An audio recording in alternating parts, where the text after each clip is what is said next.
Hello guys, यो चाहिँ गोर्खा कल्याण युवा समाजद्वारा बनाएको बाटो मर्मत सोसल वर्क हो। यो चाहिँ गर्दैछ सबैले।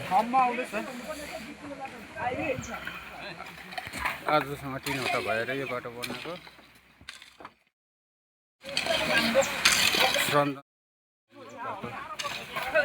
सबै गाउँलेहरूसँग मिलेर बनाएको द्वारा बाटो यो चाहिँ यहाँनिरबाट तुरिसकेको थियो सर।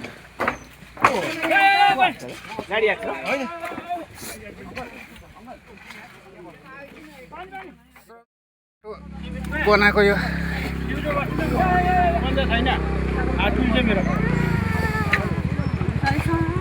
बाटो साह्रै सानो।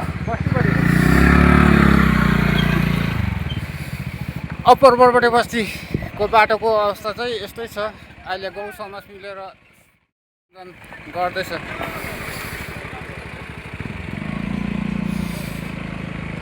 गाउँ समाज मिलेर, गाउँको मान्छे मिलेर गर्दै र बनाएको बाटो हो यो।